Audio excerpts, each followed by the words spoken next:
Yo, what's up? It's your boy E.T. Welcome to another edition of Mass Impact, the educational podcast. Now, look, the reason why I started this, I truly believe that education is the way to close the gap, the wealth gap, the digital divide gap, the opportunity gap. Look, the American dream gap. Can I be honest? Everybody's not experiencing the American dream in the way it's supposed to be experienced. So the reason why we started the Mass Impact, the educational podcast, is to close that gap. Now look, mass is simple. It means motivate, actionable steps, which means what? We're going to give you strategies every week. So we're not just going to motivate you and inspire you, which is important, but we're going to give you actionable steps. And look, it's a support system, y'all. Thus Mass. It's your boy E.T. Now you know. Let's go. Yo, what's up? What's up? What's up? It's your boy E.T. Man, I'm so excited about, just the fact that, I was called to the roster for 2023. You know what I'm saying? Like, I'm just super excited that, when they was thinking 2023 and all the things that could happen in 2023 that, I got put on the squad. You know what I'm saying? I'm here. We're all here. And as a result of, being here, I just feel like we just need to win. Like, it doesn't make sense to, do 365 and not win. Like, it doesn't make sense to be included in 365 games, you know what I'm saying, and not try to win them games, not trying to win the chip. So, our space is education. So we're trying to win, in the space of education. And when we talk education, we're not just talking about, the 180 days or however many days you guys, we're talking about 365, because learning is not, you don't cut it on and cut it off.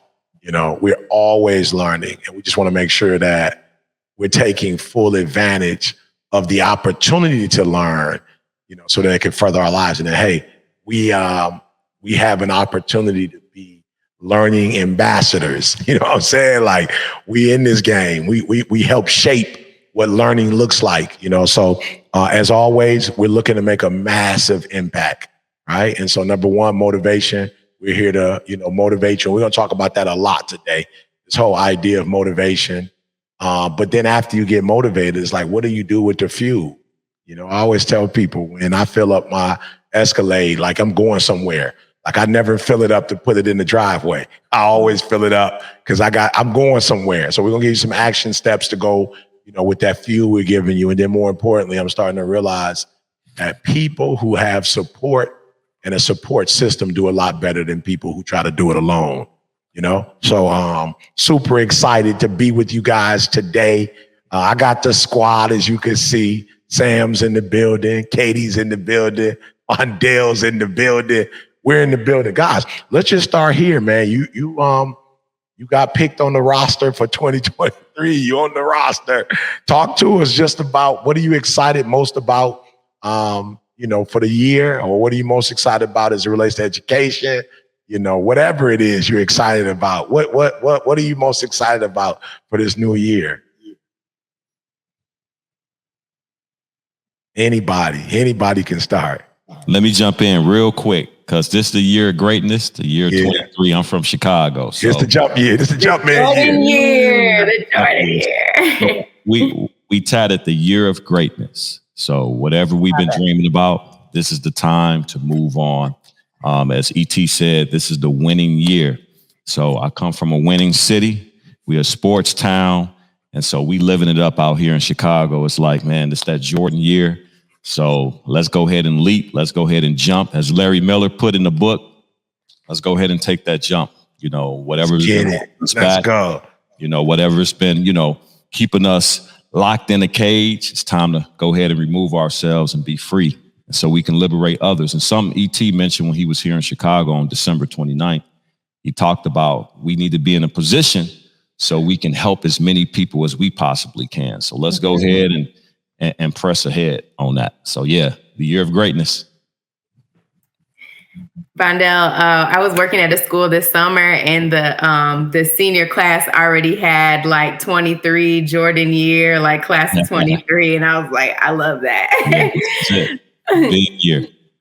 Yes, I'm excited for 2023 to be a year of intention and innovation. And so I think last year it was like a lot of figuring out things over here, figuring out things there, all over the place. And this year it's going to be a calculated, moving with intention and innovation to be able to get the results that we're looking for, that I'm looking for. I'm excited. I love it. I'm excited to see what God does this year and looking for some surprises, like not trying to plan all the details out myself, but trusting that He's taken us somewhere really good and there might be some surprises in there. So I just yesterday went to Starbucks here in our local area and had a student wait. Well, she's no longer a student. She's a former student of mine who was working there, and got to chat with her about how she's going to dental school and doing all these really cool things right now.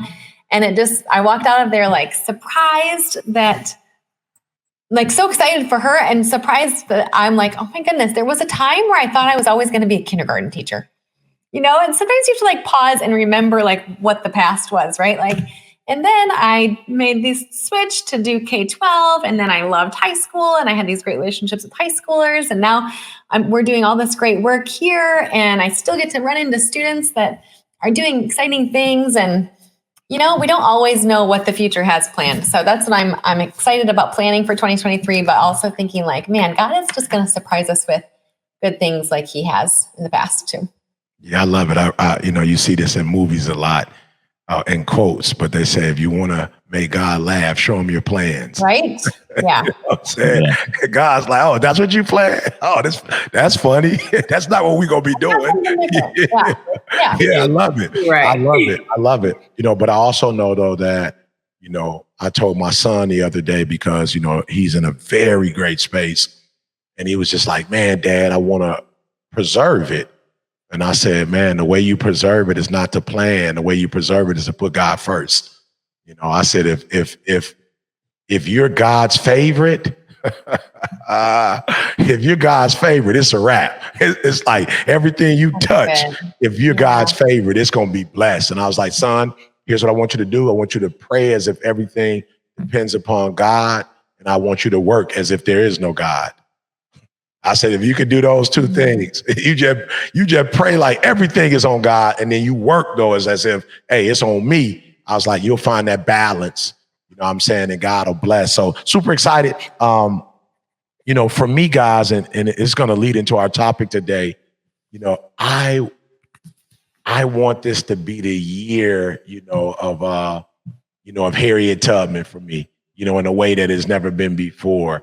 And a lot of times when you think of Harriet Tubman, you think of, this individual that represents freedom, but really what Harriet Tubman represents, is becoming super familiar with the struggle and creating a path in the midst of the struggle, and I want to experience, all of the struggles that people go through, so that I can provide them with the solution, to the struggle, because so many people get stuck at the problem when really it's a solution for that problem. It's a real solution for it. I don't care how difficult it is. My wife and I was having worship this morning and just going over, we started dating at 16. So, we were just talking about just being in college. A friend of ours was here when, the Rolls Royce was dropped off.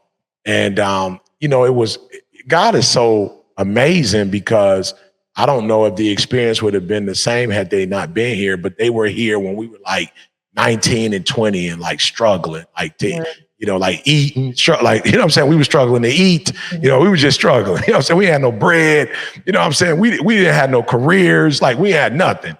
And she was just like, wow, look how far you've come, and I was like, yo, that's crazy because I wouldn't have gone back that far. It's just not something that I do every day. I'm saying? I'll go back to my college years, what I'm saying? And she was just like, wow, look how far you've come. And when she said it, I wasn't really tripping on the car or anything because CJ was like, yo, how does it drive? I was like, I'm going to be honest with you. Like, picked it up from like the grocery store up the street and drove it home. Didi did. I haven't really driven it. I haven't been in it like that. They was like, yo, you ain't driving around? I was like, no, I'm driving my Escalade around. It was like, well, what are you doing? I was like, just seeing the symbol itself of what it means, like of all the struggles that I had to get through everything I had to figure out to get to this point in my life, and I'm even in Michigan. I mean, I'm in California because of a struggle. I wouldn't have been in California. Didi had MS, and so I came here because of vitamin D. You know what I'm saying? Like it lives in Southern California. You know what I'm saying? I don't know that it lives in Michigan, so even being here is figuring it out, and so this is the year for me to try to, every struggle that somebody can come up with, I can say, there's a solution for that. There's a solution for that. There's a solution for that. And that's what I want to talk about. I want to talk about maybe some of the challenges in school, in this, like just being in a school building, and why is it so important not to get stuck at the problem? Because I'm telling y'all, like, I've seen some of the most phenomenal humans, some of the most talented humans get hit with something, and it's like the wind get knocked out of them, and they just paralyzed. They just stop. They just quit. And the reason why that's so important to me is because I can see a student stopping, but when a teacher stops, we're in trouble. Like when an educator stops and quits and give up, like, whoa, we in trouble. You know what I'm saying? So what are things you've seen in the school district that and I just have to always be transparent, meaning the first thing that comes to my mind, I always like to speak it. But I remember when I was probably about, I don't know, maybe 14 or something like that, my cousins and I, we were like fake dating. Like, we didn't really know these girls, but we was like trying to get to know these girls. So we brought them to the house. And when I brought them to the house, my mom said something to me, and I snapped on my mom. And my mom, like, I still remember it like it was today. We was like at the front door, and I'm open the door, and I'm like, yo, Mom, we coming in. My mom was like, what? Like, nobody told me. And I was like, tell you, we don't got it. And in the midst of tell you, I just remember my mom punching me right in my wind, and boom, I lost my wind, fell to the ground. And it was like, that was the first time I knew what it felt like to have the wind knocked out of you. I heard people say it, but I felt the wind knocked out of me. And then I felt the stars like on Popeye the Sailor Man. I saw stars. I was like, oh, this is what they were talking about and so literally there are times as educators that we get the wind knocked out of us. And so if you guys don't mind, have you had your own personal experience, or have you been in a situation in your school where you've seen the wind get knocked out of educators? And then what did you do to get that hope back? Like, what did that look like for you to get that hope back? What did you tangibly do? And I know Sam, and Vondell for sure have had some instances. Yeah. It was my first year of education, actually, because you're just so excited to make a change, to make a difference. And so you've been 4 years preparing in school. You've done your practicums, your internships, and then you get in and you just like, And then they gave me the roughest kids. When I had fifth grade, I was teaching fifth graders at the time. And they gave me the roughest kids. The school was brand new. It was a brand new first year charter school. And so they were kind of going through like the identity phase of who we are as a culture. But I tell you, it was some long days. And I remember going into administration saying like, I need some help. I think a lot of these kids may have some special needs, and I'm just not adequate. So either y'all support me and help me through this problem, or I'm throwing the deuces. I'm up out of here. And so I thought long and hard, and I prayed every day. And it was just like, I don't know if I'm in the right call. I don't know if I'm in the place where I thought I was supposed to be in preparing for this. And so the administrators would always encourage me, you're doing a great job. Don't you see the kids turning around? They walking in the halls, in the line. But it was just like, I know I wasn't giving 120%. I felt like I was cheating the kids. I felt like I was cheating myself. And it all clicked. It's like, at the end of the day, this journey that we on is a process. Yeah. I'm in my first year, but I saw myself as a 10-year teacher. It don't work that way. And I was able to go back and get the appropriate education that I needed to go back into the classroom better and stronger. And then I was just making adjustments, saying, okay, what did I do to kind of cause this issue, or what was not teaching that was clear enough for my students. That's good. So at the end of the day, I started to take more responsibility for what was not happening on my end versus blaming the students, blaming the administration. And as a result, it was night and day. And so now you got 20 years in education, but it all started in year one, where I was about to give up in year one. But I was glad that I was able to push past that barrier and stay in the game long enough to say, okay, looking back, it was just maybe 3 problems that I had, and fix those and then move forward. So I would say, don't be discouraged. Maybe you in your 5th year or your 7th year in the educational, and you feel like you're starting all over again. You feel like you may not have the resources that you need. I would just say, hang in there, get around a good support system and a support team and talk through it. And that's the thing that I think I wasn't defeated in, is because I was going to those administrators and they were just like, why you keep coming back to us? Go back in there, but I was looking to them to give me the answer. Right. And, but I had to live that experience out myself. So I love it. Yeah. I love it. So let's go over it again real quick. I know you said prayer was one of the things that you used. And you know what's so funny about prayer is that, those of us who use it as a tool, sometimes we could get so overwhelmed that we forget to pray. Yeah.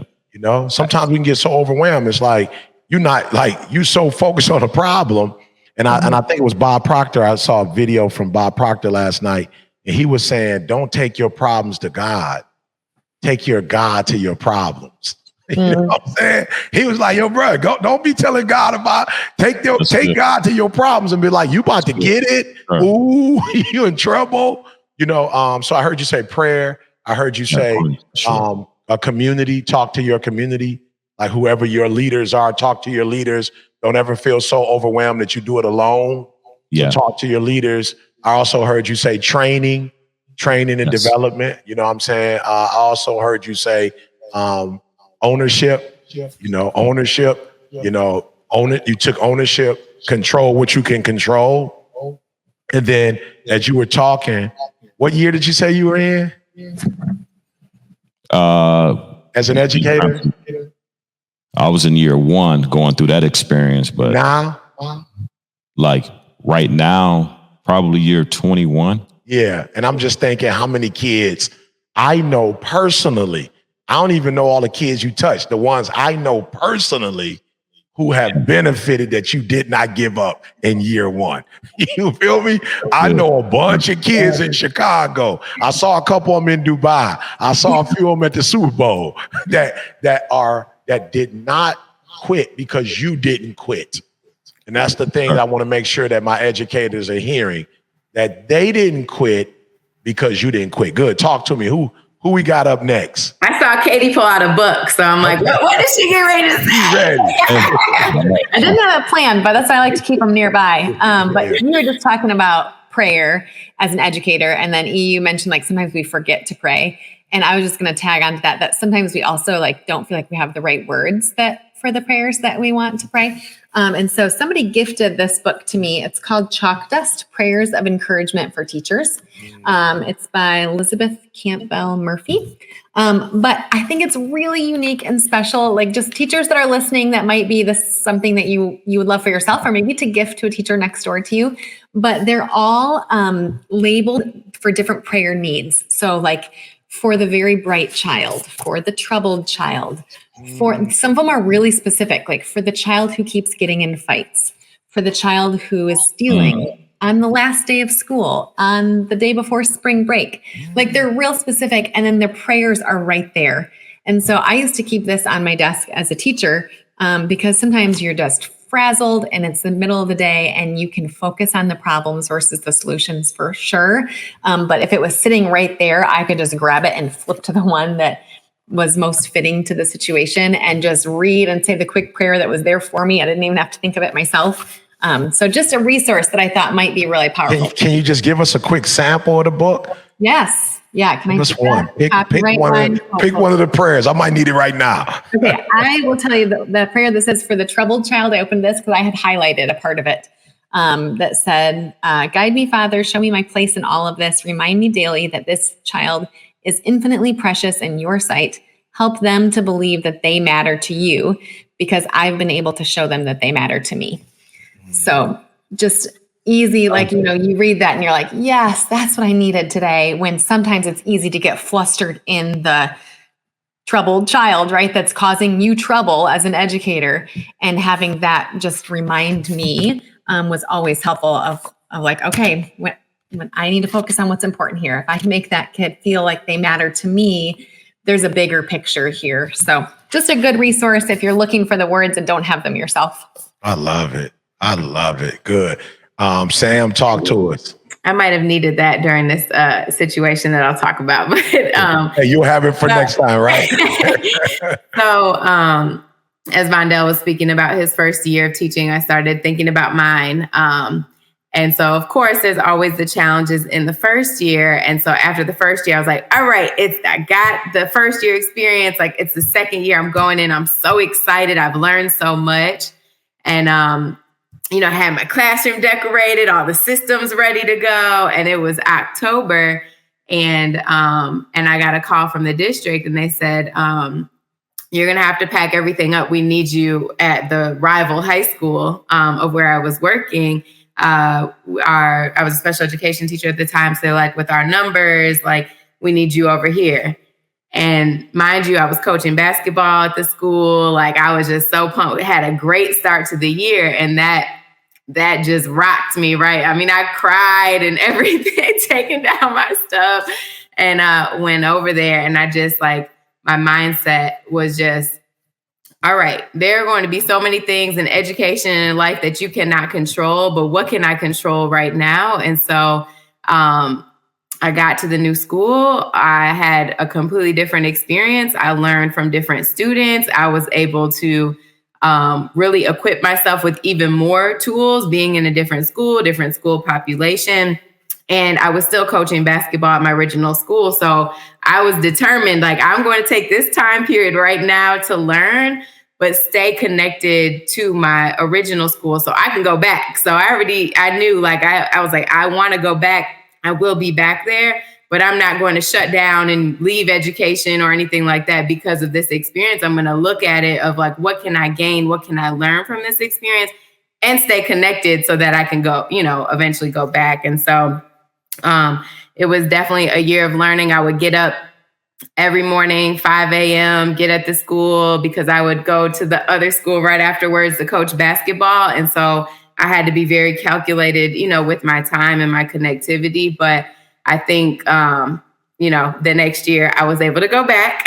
So I, took that October to May and just learned a ton, stayed connected, built new relationships that still from that short time period being at that school, like still live on today. And so I think it just reminds me in education that there are going to be a lot of things that we cannot control, right? A lot of things left and right. And so staying centered, determined, staying connected, and knowing that it's happening for a reason and there's learning in every experience that we encounter. Good. Can you, and again, you did explain it, but I was wondering if you could, for that person that feels right now that they don't have any stability, because there are a lot of people who actually came to education for stability. Yeah. You know what I'm saying? And unfortunately, this isn't the school of 10 years ago. Mm-hmm. So there's a lot of, instability in the schools. And so you talked about centeredness. Can you just talk about what that looks like, for somebody? Like, what does it mean to get centered? And then how did you get centered? Mm-hmm. Yep. And so we, right before we jumped on, I was like, I just got done with a run, And so definitely the morning routine, meditating, praying, running, exercising, whatever works for you. I found that alone time, I would go to the school earlier for me, I work out, would go to the school so I could have that alone time first to be very centered in my day and figure out, like I said, there were lots of things I could not control, right? And hey, even when you feel like you have control and you plan a whole lesson and something happens, you just got to move with it.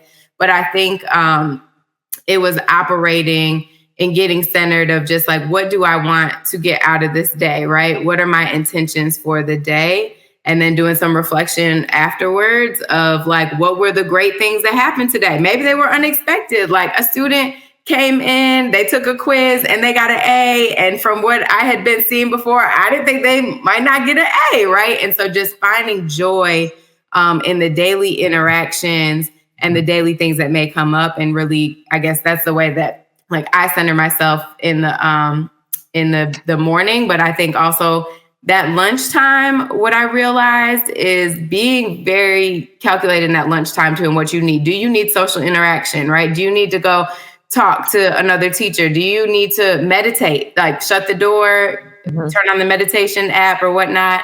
And so I think like, for me, those were the things that worked in that time period. Yeah. What I'm hearing is, where your focus goes, your energy flows. Yes. So if we focus on the problem, like that's all you're going to see, but if you focus on the solution, and I also think that it's necessary as captains, we're the captain of the ship, that there's a scripture where, the disciples are kind of like, yo, the winds are waving and the boat is, like that joke about to turn over. It's like, yo, Jesus, what you doing? You sleep? Like, what's going on? And he was like, yo, relax, we good. And I think it's important for us as leaders, to remain calm, and to let, everybody else know. So here's my deal. Y'all know I fly a lot. Like I'm a 2 million miler. I fly a lot. And some of my miles didn't even get calculated. You know what I'm saying? Like I was flying before they was calculating miles. Oh my God. You know what I'm saying? And they was giving these little points for it, right? And people say that many times, like, what's your strategy? And I'm like, yo, I always look at the flight attendant. I'm saying if they good, I'm good. You know what I'm saying? If they like, well, we're going to have to discontinue, our beverage service, what I'm saying, for 20 minutes. And then they sit down, they look like they cool. I'm like, oh, we good. We going through, I'm like, I can always look in their eyes and it boom, boom, boom. And I can see they like, oh, no, we good. It's just, how do I say it? Turbulence is a part of flying in the air. It's just a part of it. And so they don't trip because it's a part. And so I think we have to be careful as educators not to make things take things out of proportion. It's like, yo, you're an educator. How long have you been in the schools? Like administration, it's going to be some challenges, it's going to be a fight. You know what I'm saying? You might have a parent that's irate that comes up to the school. The principal's going to get sick. There's going to be snow if you're in the Midwest, it's going to be a snow day. It's like, yo, you just might as well get prepared, And so for me, I remember, man, not only seeing the best in education, but teaching and seeing the best, like seeing my students killing it. And I'm saying making all type of leaps and jumps academically and socially But my challenge was my first school was not a public school, it was a private school. And so there was a board, and there would be people who were more concerned about titles, and things of that nature, more so than they were with the students. And unfortunately, I was in school working on my degree to be able to teach. But I was doing, my practicum work, and it just worked out that I did so well that they brought me on full time and top. But they were people like, he's not certified, and he's not this, and he's not that.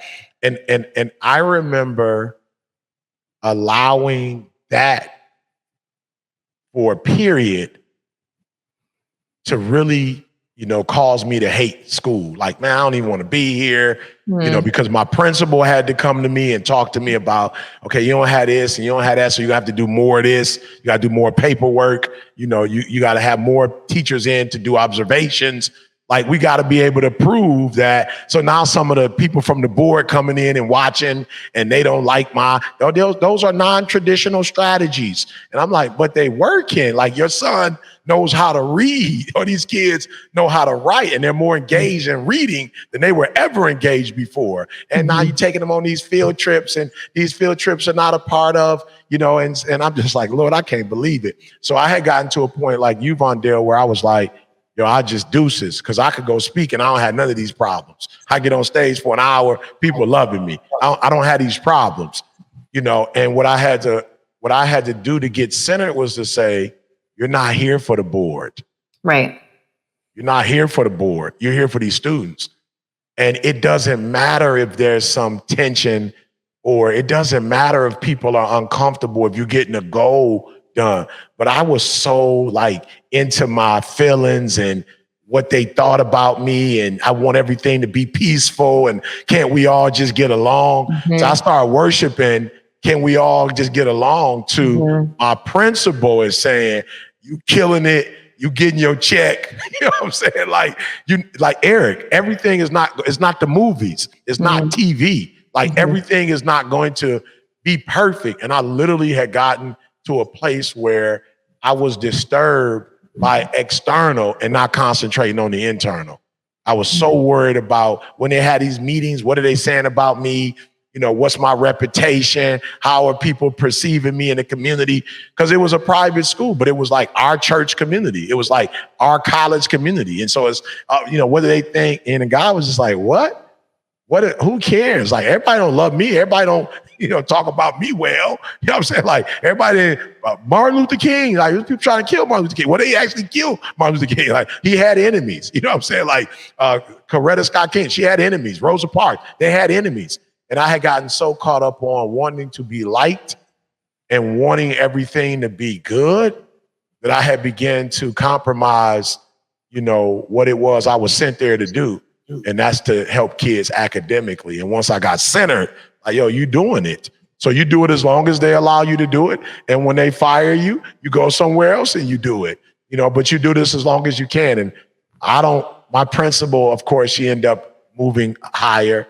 And so a lot of us that were with her, we went on to different, responsibilities. But while she was there, we ran the numbers up, and I'm chuckling and smiling because we were so on one accord internally that our high school team would go over and beat the college basketball team. You know what I'm saying? So, we still talk about that. With some of my friends I went to school with, I dog them out. Our high school came over and whipped y'all. You know what I'm saying? So, we have to remember to make, we got to let, what is the saying? Keep the main thing the main thing. And there was a book that I read that I too would recommend you guys read. Don't sweat the small stuff. Yeah, it's all small stuff. Somebody gave me that book during that time frame of my life. Don't sweat the small stuff. And it's all small stuff. So Katie, wrap us up, Katie. Wrap us up. Talk to us. Any, for you, solutions that you found that, when we getting off track a little bit, or when teaching isn't the funnest day. Here's some of the things that I had to do, to remain true to my vocation. Yeah, I think some of these things that we're all talking about doing that help center us, we have to remember that those things are helpful to our students too. And that when we do those things, we model them for our students.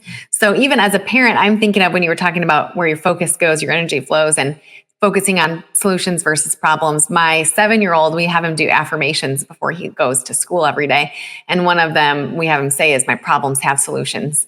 And so he rolls his eyes a bit every day when he repeats the things, but my problems have solutions, my problems have solutions.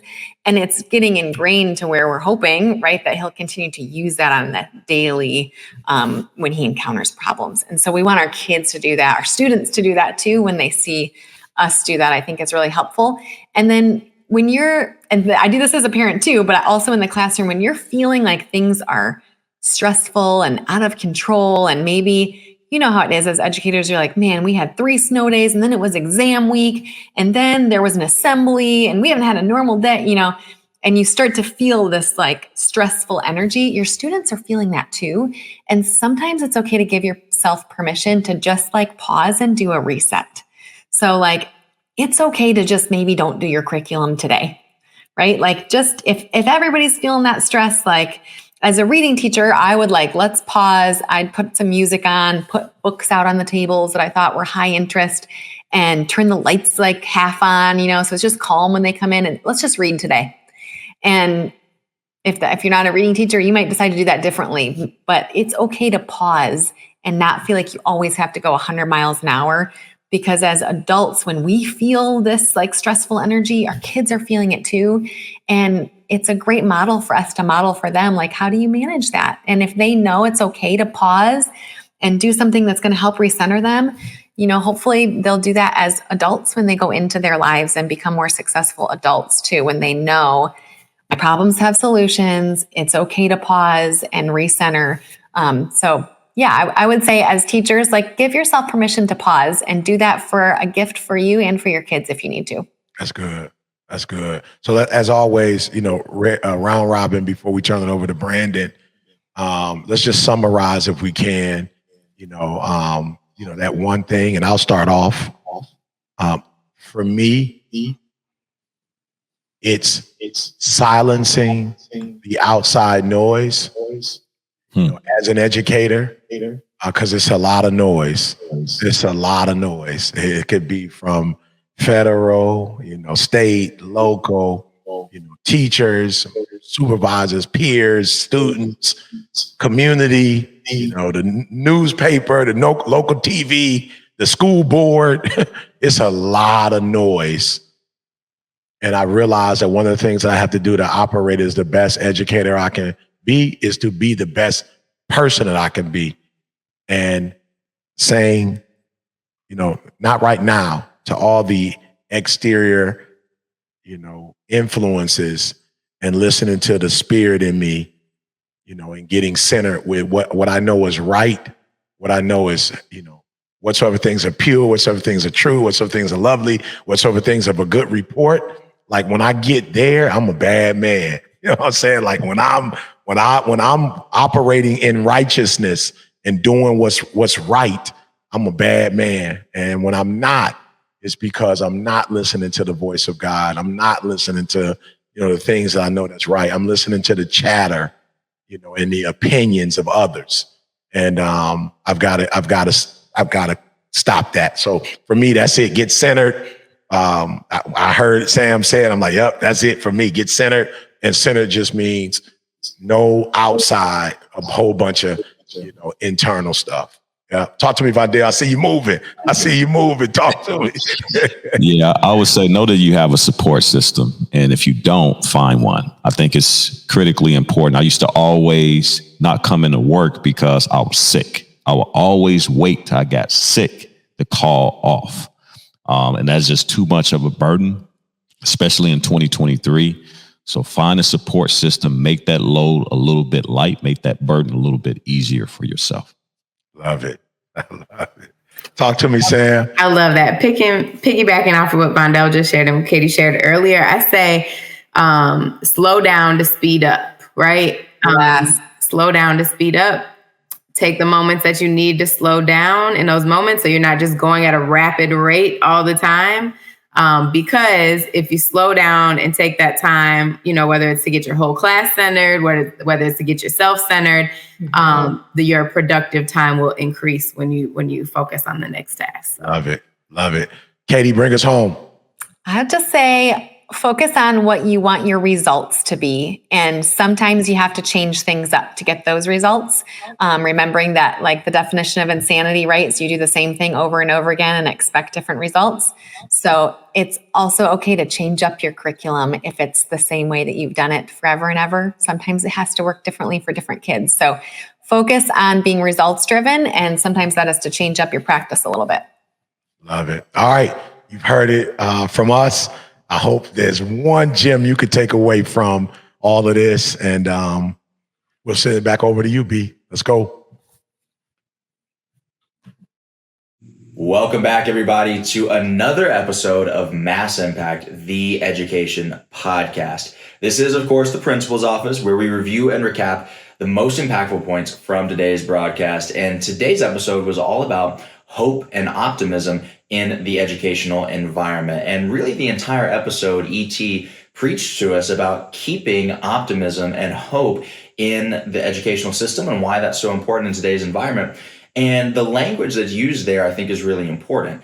Hope and optimism are not things that we have to have in fleeting moments. They're not something that we can just start and then walk away from it. Hope and optimism need to be our standard predispositions in our classrooms, right? These have to be mindsets that we have regardless of what's going on in the classroom, regardless of the challenges that we might be facing, regardless of what's happening out there in the broader world. We've got to maintain that hope and optimism no matter what. That should be the standard emotion of our classrooms. We talked about different ways to do this. Of course, Sam and E both mentioned centering around yourself as an educator. Like, the hope and the optimism has to start with you. It's not going to start with the kids. As much as we would like for that to be the case, it's not going to start with them. It's going to start with us. And then as we begin to model what hope and optimism looks like, as we begin to display and exemplify what hope and optimism looks like, I heard a quote the other day that said, exemplification is the highest form of teaching.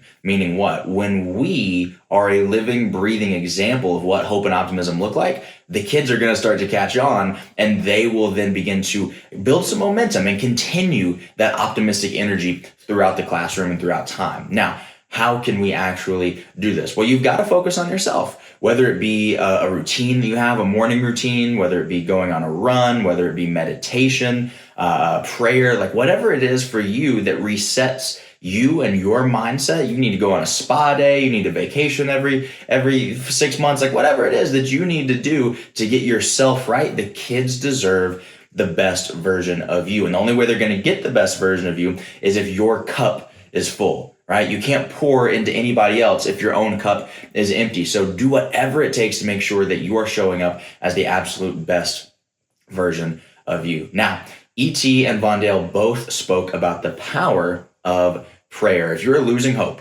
as an educator and you feel like the wind is just being taken out of your sails, it is our hope that you will remember to pray and stick with it. We know more than anybody that you truly matter. The work that you do is so incredibly important. Literally, if you think about the fabric of our entire society is extinct without the work of teachers. I mean, you are raising and building the next generation, not just math and science. I'm talking about character. I'm talking about developing these kids into the young men and women that they're going to be to go out and contribute into society. You are a critical component of making that whole system come together. And we need that next generation to help us out. So you are so intrinsically important to everything that goes on in the world. And so if you have ever, even for a second, lost that hope, please just know that you matter. And it is truly our hope that you would use your prayer life to have that method of rejuvenation, to have that outlet to be able to talk to somebody, even if it's the man upstairs. So use prayer, lean on prayer as a strategy. Last but not least, Katie recommended the book Chalk Dust, Prayers of Encouragement for Teachers. She said it's an excellent read to keep on your desk and read even in between classes or when you just need that extra little spark of motivation. Now, one thing that I want to make sure that you understand as we close out this episode and go into a brand new week is that human beings, you and I, are literally the only living creatures on this planet that can imagine a future better than our current reality and actually create that future. I'm going to say that one more time. We're the only species, the only animal, the only creature in existence on this planet that can think, that can imagine a future better than what we currently have, and we can actually create it and turn that vision into a reality, right? Like I have 2 cats. I love my cats. They can't do that. They can't think, wow, I would love to have a cat castle, and then they can go build it. They can't do that. They don't even have opposable thumbs. How are they going to build a castle? Listen, what I'm trying to say is we should rely on optimism because we can do something about it. This isn't blind optimism that I'm saying. This isn't blind hope or blind faith. We need to lean on optimism because it will allow us to use our imagination, to get creative, to think about how we can improve, what ways we can make our classrooms better. We can envision a future that is better than what we currently have. And once we have that vision, we can begin to reverse engineer it and say, how can I get us just this much closer to that vision that I have. And then you do that every single day, over and over and over and over again. And I guarantee you, even if that full vision doesn't become a complete reality, you're going to be so much closer to that better future that you had in your mind if you do that year over year, day after day, week after week, month after month, school year after school year. You have the ability to turn that optimism, to turn that hope into something real. If I were you, I would use that ability that you have. Thank you so much for watching another episode of Mass Impact, the education podcast, and we'll see you on the next one.